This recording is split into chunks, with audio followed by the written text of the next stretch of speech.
In vendar, posebno pri takih vrstah sporazumov, glavno in odločilno vlogo na koncu odigra zrelost politike, zrelost politične kulture.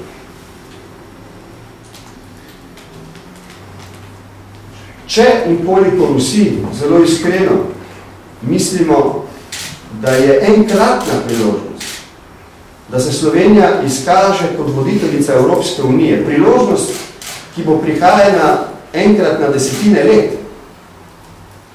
potem bodo ljudje, ne glede na politična in strankarska prepričanja, obsojili sleherno ravnanje enega ali drugega, tistega, ki je na vladi in je odgovoren za vodenje, in tistega, ki je v opoziciji. Če tega dela vsi skupaj ne bi opravili dobro. Jaz mislim, da bodo ljudje gledali slovensko politiko kot reprezentanco pri vodenju Evropske unije. In slovenska politika mora kot reprezentanca to svojo vlogo pridobiva. In tukaj vidite, ne gre za vprašanje ene ali druge besede v sporazumu, zato so tudi takoj povedal, da mi bomo sporazum podpisali, tudi če bo kakšna beseda drugače zapisana. Ampak gre v bistvu za vprašanje te zrelosti, te modrosti, te politične kulture, ki je tako zelo pomembna za uspeh slovenske politike. Prosim. Če res prav razumem in če se dobro zapomnim za osnutek sporazuma, kakršnega ste imeli na mizi pred dni, gre za bistven popravek. Pravzaprav gre za besedilo, ki je napisano popolnoma novo. Pravite, da boste v vsakem primeru pristopili k temu sporazumu. Kaj je tist, recimo, minimum, ki ga še mora vsebovati to končno besedilo in da boste privolili vanj?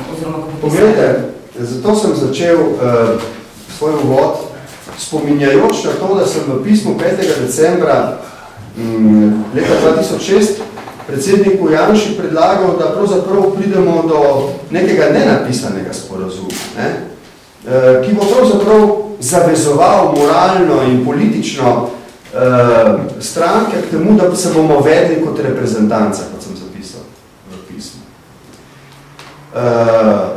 Če sem torej bil takrat pripravljen na to, da sploh brez sporazuma dam svojo besedo, da se bom kot predsednik Socialnih demokratov vsemi mojimi kolegi v poslanski skupini in v stranki vedel tako, da bomo vladi pomagali pri njenem delu, da ji ne bomo nagajali, da ji bomo poskušali konstruktivno pomagati, seveda v zameno za to, da bomo sodelovali pri nekaterih premislekih, za katere bo ona na koncu nosila odgovornost kot predstavnica Slovenije.